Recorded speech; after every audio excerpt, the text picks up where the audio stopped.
బేతాళ కథలు, కోరిన వరాలు. పట్టువదలని విక్రమార్కుడు చెట్టు వద్దకు తిరిగి వెళ్ళి చెట్టుపై నుంచి శవాన్ని దించి భుజాన వేసుకుని ఎప్పటిలాగే మౌనంగా శ్మశానం కేసి నడవసాగాడు.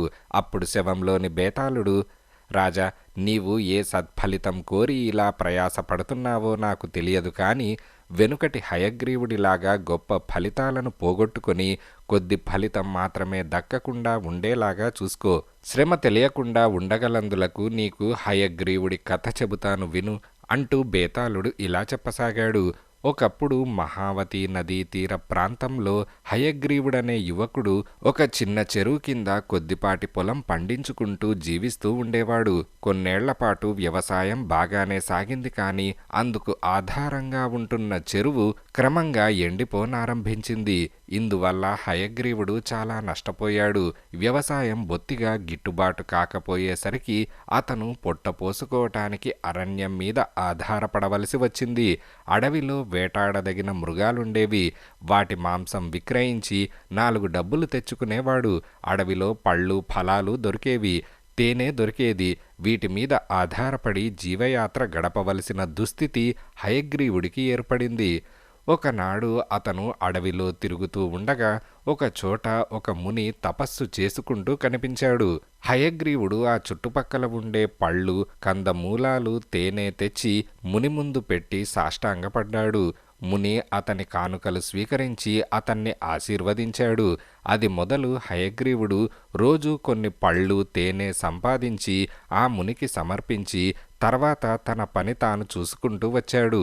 ఇలా కొద్ది రోజులు గడిచాక ఆ ముని హయగ్రీవుడితో, నాయనా, ఇవాళ పూర్ణిమ.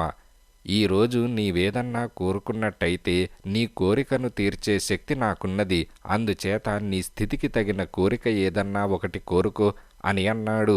దారిద్ర్య బాధ తప్ప మరే బాధ లేని హయగ్రీవుడు, స్వామి, నాకు 1000 బంగారు కాసులుంటే ఈ జీవితానికి ఏ లోటు లేకుండా సుఖంగా బతకగలను. సాధ్యమైతే అవి నాకిప్పించండి అని వేడుకున్నాడు. అలాగే ఇచ్చాను, ఇంటికి వెళ్ళి చూసుకో అని ముని అన్నాడు. హయగ్రీవుడు ఇంటికి వెళ్ళి చూసుకుంటే అతని బిందె నిండా బంగారు కాసులు కనిపించాయి. ఆ ధనం చూసుకొని అతను ఎంతో మురిసిపోయాడు.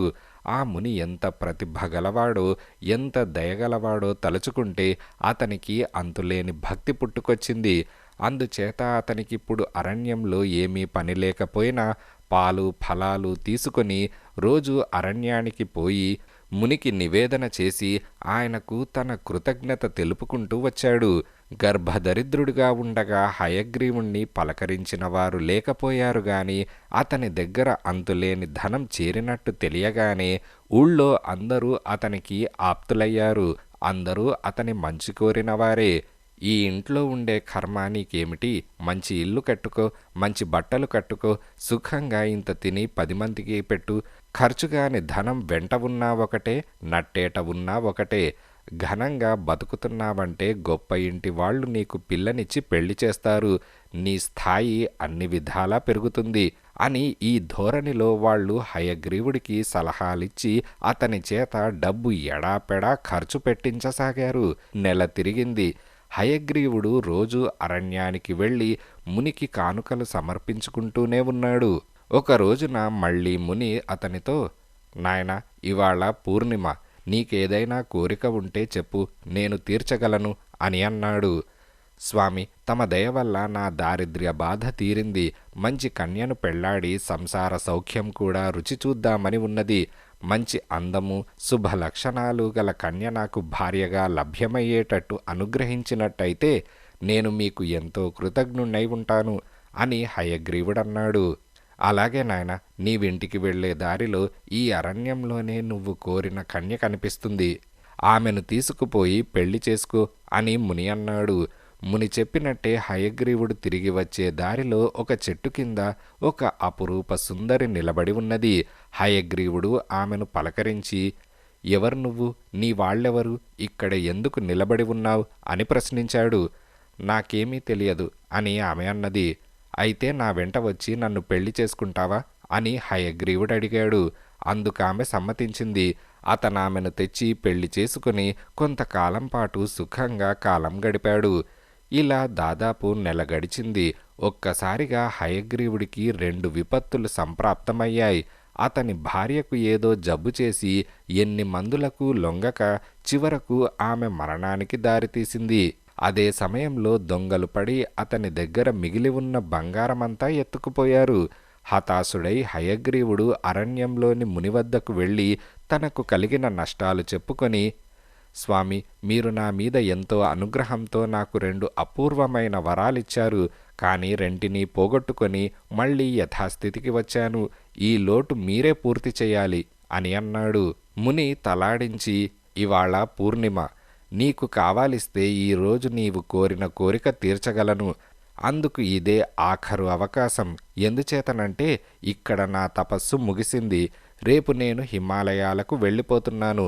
నీకు మళ్ళీ కనిపించను అని అనగానే, అలా అయితే నాకు మళ్ళీ ధనాన్ని, మరొక భార్యను దయచేయించండి. కొత్త వరం కోరను అని హయగ్రీవుడన్నాడు. ఏదైనా ఒక్క వరమే కోరుకో నాయనా, జ్ఞాపకముంచుకో, ఇదే నేను తీర్చగల నీ చివరి వరం అని ముని అనగానే హయగ్రీవుడు కొంతసేపు ఆలోచించి, అలా అయితే నా చేనుని ఆనుకొని ఉన్న చెరువులో తీయకుండా నీరుండేటట్టు అనుగ్రహించండి స్వామి అని అన్నాడు. అలాగే ఉంటుంది అని ముని అన్నాడు. మర్నాడు హయగ్రీవుడు తన పొలానికి వెళ్ళి చూస్తే ఎండిపోయిన చెరువు నిండా నీరున్నది. హయగ్రీవుడు వెంటనే పొలం దున్ని దానికి పుష్కలంగా నీరు పెట్టి పంట చేశాడు. పొలం బాగా పండింది. నీటి కరువు తీరిపోవటం చేత హయగ్రీవుడు ఆ కాస్త పొలంలోనే పంటలు మార్చి మార్చి పండించి డబ్బు వెనకవేసి త్వరలోనే కాస్త స్థితిపరుడయ్యాడు. అతనికి చాలామంది పిల్లనిస్తామని ముందుకు వచ్చారు. హయగ్రీవుడు ఒక అందమైన పిల్లను పెళ్లాడి ఆమె వల్ల పిల్లలను కని సుఖంగా బతికాడు. బేతాళుడు ఈ కథ చెప్పి, రాజా, నాకొక సందేహం. తనకు ధనము, భార్య తప్ప ఇంకేమీ అవసరం లేదన్న హయగ్రీవుడు ఏదో ఒకటే కోరమని ముని అన్నప్పుడు ఆ రెంటిలో ఏదో ఒకటి కోరక మూడోది ఎందుకు కోరాడు?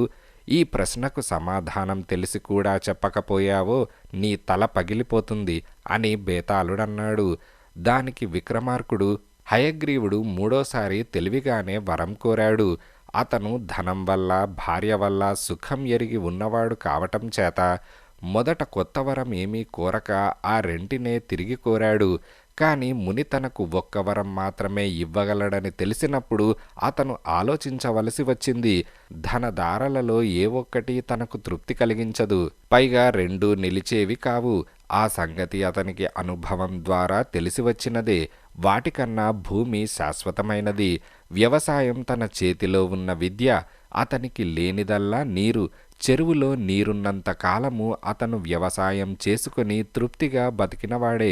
అందుచేత తన చేతిలో లేని సుఖం కన్నా తన చేతిలో ఉన్న తృప్తి కోసం హయగ్రీవుడు చెరువులో నీరుండాలని కోరాడు.